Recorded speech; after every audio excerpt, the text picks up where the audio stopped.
Okay, so I've tried to film this video twice now, and I sucked at it both the times because I was using my own notes.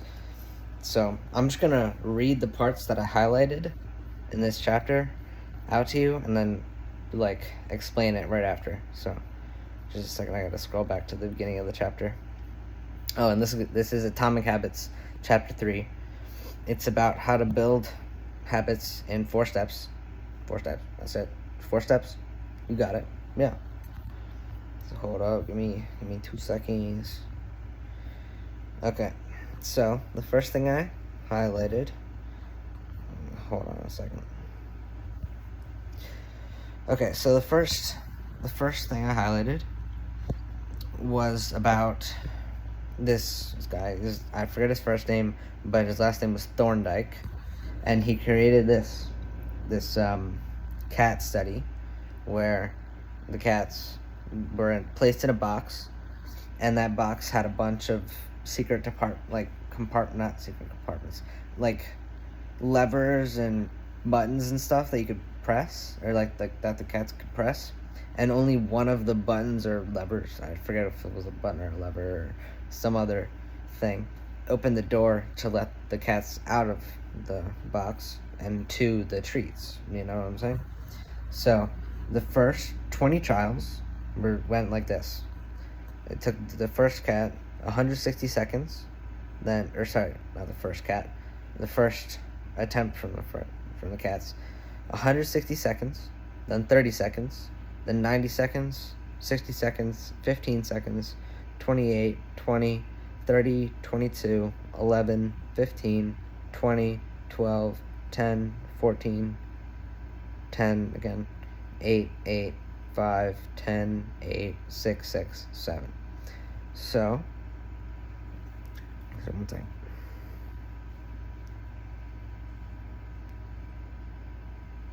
Okay, so with practice, each cat made fewer errors and their actions became quicker and more automatic.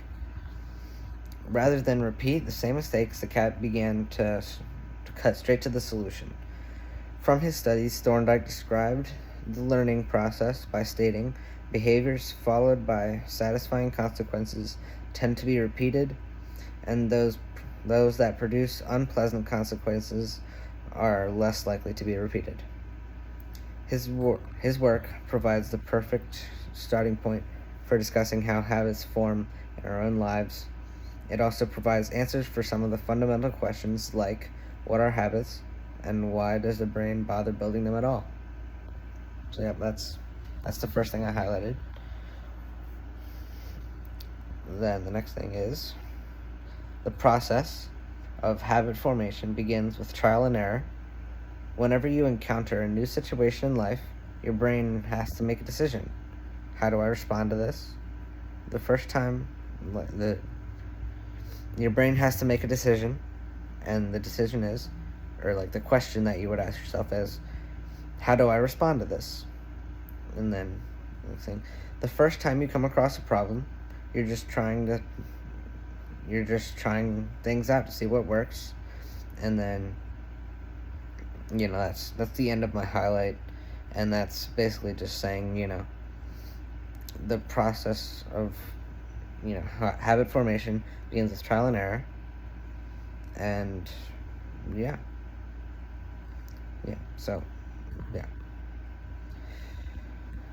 okay, so this is a big one. Actually, okay, here, I'll read it aloud and then I'll paraphrase it after. Occasionally, like a cat pressing on a lever, you stumble across a solution, you're feeling anxious, and you discover that going for a run calms you down. You're mentally exhausted from a long day of work, and you learn that playing video games relaxes you. You're exploring again, and then bam, a reward, After you stumble upon an unexpected reward, and you alter your strategy for next time. Your brain immediately begins to catalog the events that preceded the reward. Wait a minute, that felt good. What did I do right before that? Is the question you ask yourself. This is the feedback loop behind all human behavior. Try, fail, learn, try differently. Yeah, perfect. Try, fail, learn, try differently. Awesome. So basically that is just going into, this is me paraphrasing it now. So, it's trial and error until you find the right solution for you. And then your brain begins to associate that solution and the reward from that solution. So basically, like the video game one.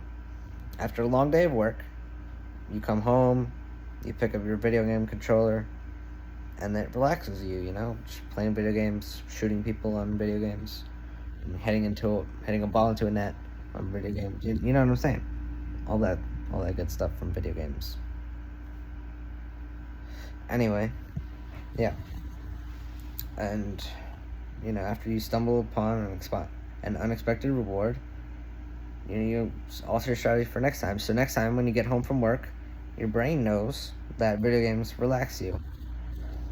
And then you just automatically, eventually it becomes automatic that you just pick up your video game controller and turn on the console, So yeah, there you go. Whenever you face a problem repeatedly, your brain begins to automate the process of solving it.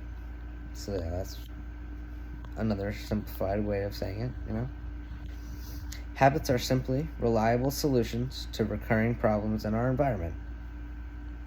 Boom.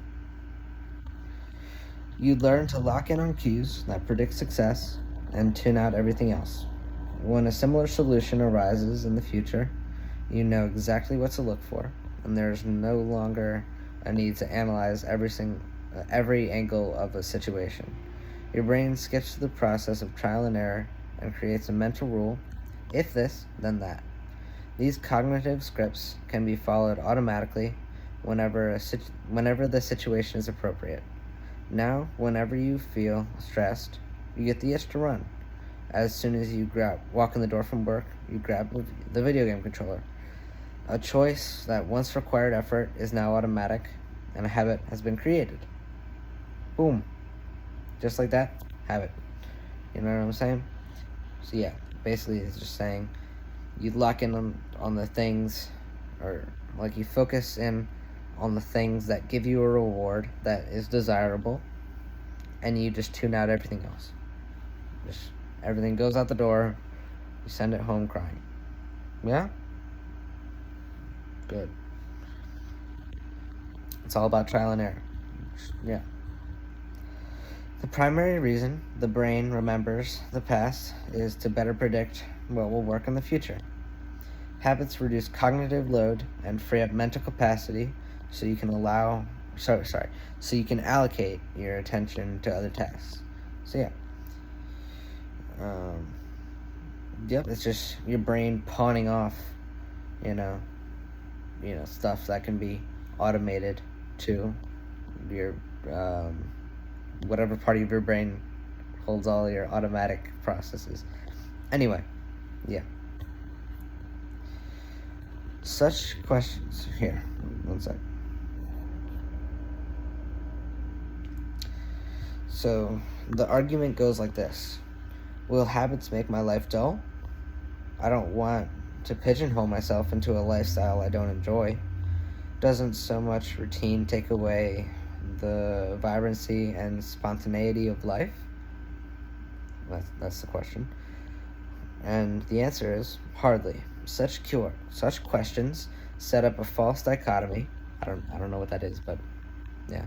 They make you think that you have to choose between building habits and attaining freedom. In reality, the two complement each other. Habits don't restrict freedom, they create it. And basically, it just goes into how when you pawn off the stuff that can be automated to that part of your brain that automates stuff, you have more time to think about the stuff that you enjoy. So say, with my water bottle thing, I want water. So my habit is now to just refill my water bottle, and it's automatic, and I don't even have to think about it while I'm thinking about, or like while I'm refilling my water bottle, and I'm not thinking about it, I can be thinking about, how good it's going to be to go to sleep later, or how good it's going to be once I save $500. You know what I'm saying? It's things like that. Okay. If you're always being forced to make decisions about simple tasks, when should I work out? Where do I go to write? When do I pay the bills? Then you have less time for freedom. It's only by making the fundamentals of life easier that you create the mental space needed for free thinking and creativity. And that's just talking about what I was talking about just now. Anyway, conversely, when you have your habits dialed in and the basics of life are handled and done, your mind is free to focus on new challenges and master the next set of problems. Building habits in the present allows you to do more of what you want in the future. That's continuing off of that last little bit. Yeah. The process of building habits can be divided into 4 simple steps. And this is the goodies. Cue, craving, response, and reward. So I'm going to explain this in my own way, and then I'm going to explain it in the book way. Anyway, so cue, from my perspective, is like your brain telling you that you need something or want something. Let me restart. A cue is you recognizing something that you did in the past that, yielded a good reward, and your brain is predicting that that's going to give that reward again. So it's, it's going to get you to crave that. That goes into the next thing, and craving. That's your motivation behind doing anything at all, Why do something if, you don't actually want to do it? There's plenty of reasons for specific things. But anyway, yeah. And then the response is about your actual habit and what you're, going to be doing, to make that work, to actually go get the the reward. And the reward is the reward. And that's going to be satisfying that craving and also giving its own reward as well. So yeah, awesome. So now I'm going to go into the book's way. This is just a huge bit that I highlighted. The process of building a habit can be divided into 4 simple steps: cue, craving, response, and reward. Breaking it down into these fundamental parts can help us understand what a habit is, how it works, and how to improve it. And then it shows a graph, and it's cue, craving, response, and reward, and then 1, 2, 3, and 4. And then the time is just going like that. Yeah, that's the graph. This 4-step pattern is the backbone of every habit, and your brain runs through these steps in the same order each time. First, there's the cue. The cue triggers your brain to initiate a behavior. It is a bit of information that predicts a reward.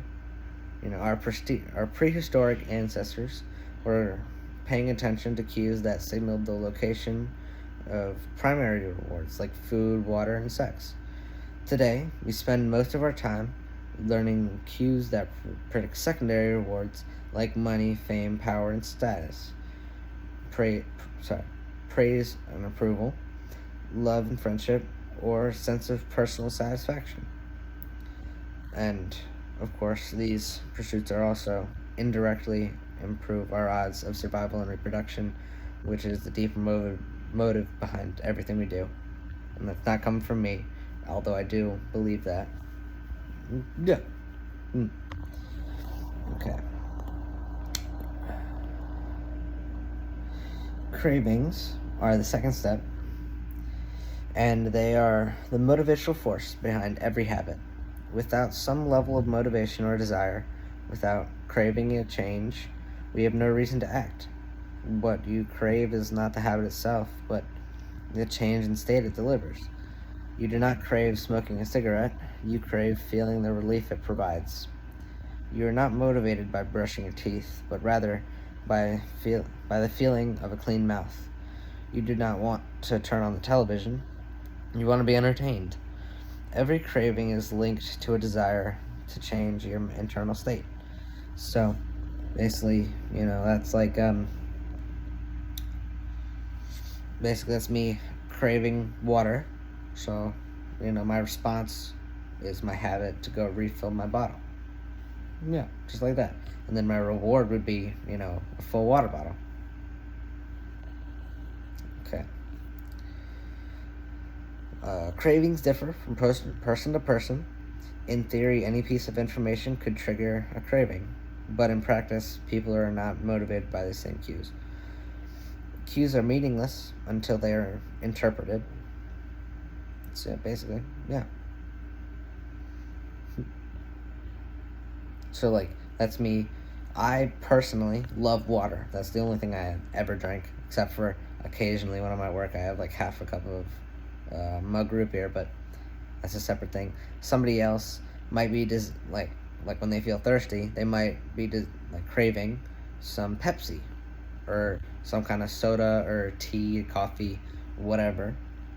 While I'm I'm the same amount of thirsty, or maybe I'm not the same amount of thirsty, but I'm the same thirsty. We just have different ways of satisfying that.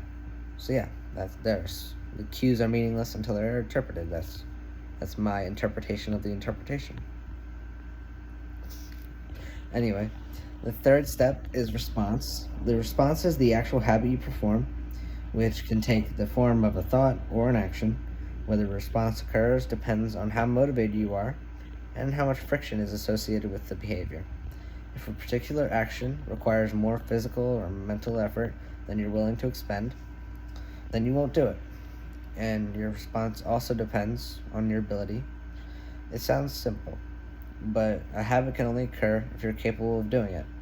And then the example that the book provides is if you want to dunk a basketball, but you can't jump high enough to reach the hoop, well, you're out of luck, and you won't be able to dunk the basketball.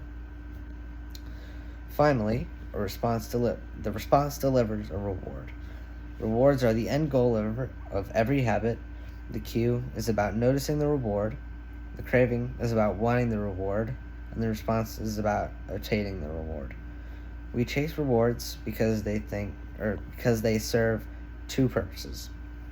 They satisfy us, and they teach us. The first purpose of rewards is to satisfy your craving. Yes, rewards provide benefits on their own.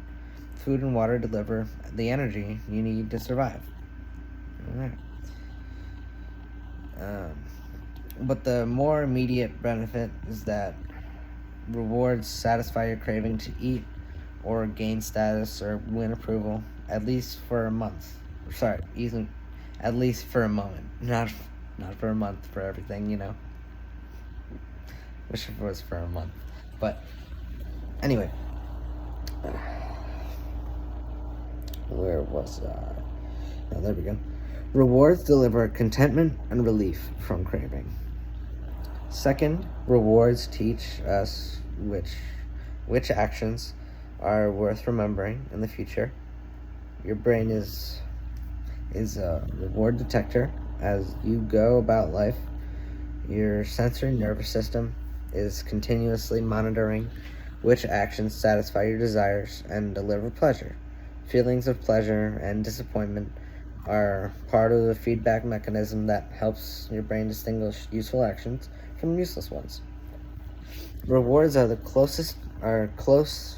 Rewards close the feedback loop and complete the habit cycle. If a behavior is insufficient in any of the 4R stages, it will not become a habit. Okay. So if you eliminate the cue, your habit will never start. You'll never feel the need at all, to recognize that there will be a reward. You know what I'm saying? It will not become a habit. It'll never start.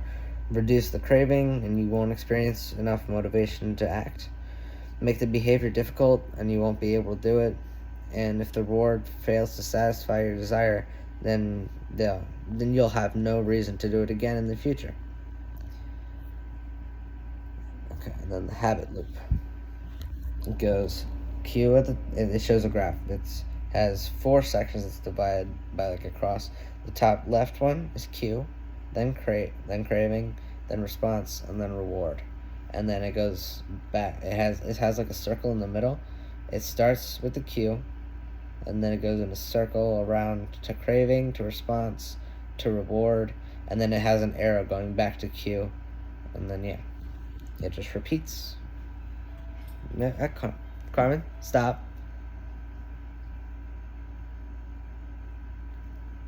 Anyway, yeah, sorry about that. Okay. Together, these 4 steps form a neurological feedback loop. Cue, craving, response, reward. Cue, craving, response, reward. That ultimately allows you to create automatic habits. This cycle, known as the habit, is known as the habit loop.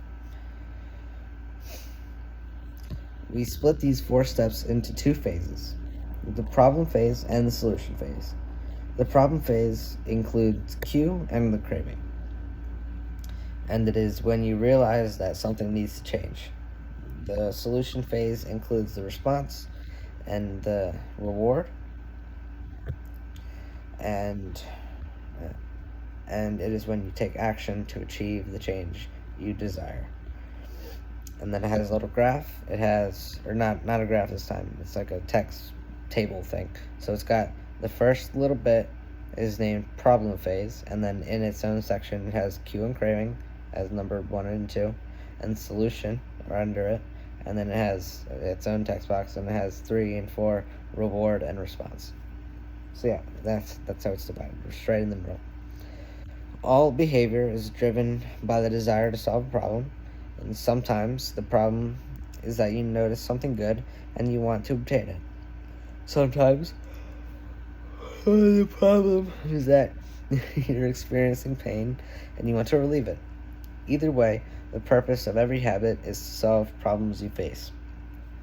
And, some things differ from this, but that is the things that differ are addiction and stuff like that. But, yeah, put it to the side. Anyway, forget my little note there. Anyway, it gives a couple of examples. I'll just list off 2 of them. The first 2. The cue for this one is your phone buzzes with the brand new text message. The craving is you want to learn the contents of the message. Third, the response, you grab your phone and read the text. And the reward is you satisfy your craving to read the message. Grabbing your phone becomes associated with your phone buzzing. And actually, I just learned what a cue was. I didn't really know, and I think you guys could tell. But now I realize that a cue is like what initiates the craving, or that was already explained. Anyway, yeah.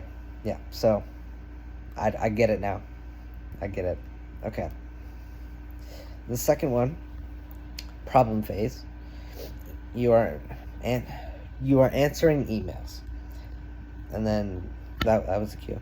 The craving, you begin to feel stressed and overwhelmed by work, and you want to feel in control. And then the solution phase starts out with the response being, you bite your nails. And the reward for that is you satisfy your craving to reduce stress. Biting your nails becomes associated with answering emails. And then I'll do one more. My favorite one from this was, it starts out with the problem phase being cue. You wake up. Craving. You want to feel alert.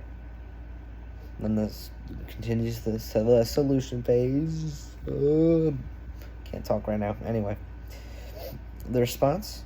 You drink a cup of coffee. And the reward is you satisfy your craving to feel alert.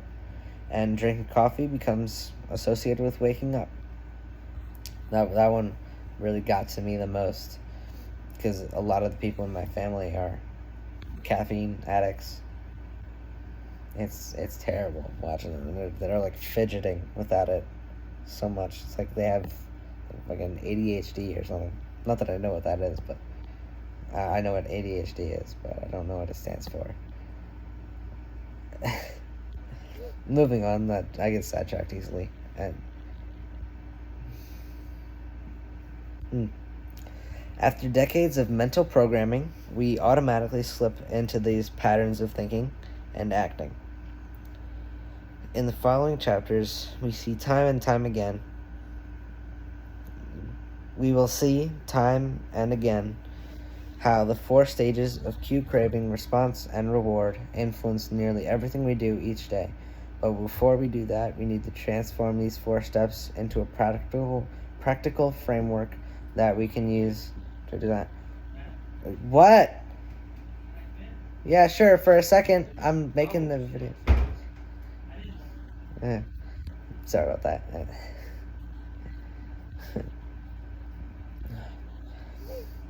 Okay. Yeah, but before we do that, we need to transform these 4 steps into a practical framework that we can use to design good habits and eliminate bad ones. So that's this next bit. And he refers to this framework as the 4 laws of behavior change. Yep. It provides a simple set of rules for creating good habits and breaking bad ones. So, how to create a good habit? The first law is cue, and that's make it obvious. The second law is craving. You already know. I've repeated it so many times. It's cue, craving, response, reward. The first law is make it obvious. The second law is make it attractive. Third law, make it easy. And the fourth law, make it satisfying. We can invert these laws to learn how to break a bad habit. The inversion of the first law, make it invisible. Inversion of the second law, make it unattractive. Third law, make it difficult. Fourth law, make it unsatisfying. Boom, boom, boom, boom, boom, boom, boom, boom, boom, boom. There you go. Got it. Easy peasy. These laws can be used no matter what challenge you're facing. There's no need for completely different strategies for each habit. Whenever you change your behavior, you can simply ask yourself, how can I make it obvious? How can I make it attractive? How can I make it easy? And how can I make it satisfying? And vice versa. Okay. Every goal is doomed to fail if it goes against the grain of human nature. And your habits shaped by the systems in your life. Your habits are shaped by the systems in your life. There you go. In the chapters that follow, we will discuss these laws one by one and show how you can use them to create a system in which good habits emerge naturally and bad habits wither away. And then the chapter summary, let's go through it real quick. It's only 4 bullet points. Just real quick. A habit is a behavior that has been repeated enough times to become automatic. The second bullet point is the ultimate purpose of habits is to solve the problems with as little energy and effort as possible. Third, any habit can be broken down into a feedback loop that involves 4 steps: cue, craving, response, and reward. The 4 laws of behavior change are a simple set of rules we can use to build better habits. And they are: 1, make it obvious. 2, make it attractive. 3, make it easy. And 4, make it satisfying. So yeah, that's that. And then in the chapters that follow this, it's going to be about each law, then he's going to go into it in specific. And actually, I just decided while recording this, because I've just realized how shady and uncoordinated this is, because I don't have the full story in my head yet, you know? So what I'm going to do, I'm going to finish reading the book, and then I'm going to make one huge video that you guys can break into your own sections if you'd like. And it's going to be me dumping all the information I have out to you guys. So yeah, it was an easy 30 minutes, yeah? I hope you guys enjoyed. I was thinking of doing a coaching thing, so I could be a mentor to somebody. So if anybody wants that, probably not right now, because you see how uncoordinated I am. But if you guys in the future think I'm worth it to be a mentor for you guys or for other people, just put that in the comments. Right now I'm small enough where I can just read and respond to every single one. Not that I'm getting any, but you know. uh, yeah. Just put that in the comments if you want to be mentored and stuff. It'll cost a little bit, but yeah, I'm not gonna charge you too much because of my current skill level is not to the scale I would like it to be just yet. But yeah, I'm gonna do like coaching stuff. Eventually, long term, like thinking long term, I'm gonna create like a community because eventually I'm gonna grow. You know, if I'm gonna have like some subscribers and stuff, I can't wait for that to happen, man. Because I'm gonna get there. I ain't gonna quit. Oh. But anyway, I'm gonna create like an online community for you guys, probably on like Discord or something. But yeah, see you later. Bye.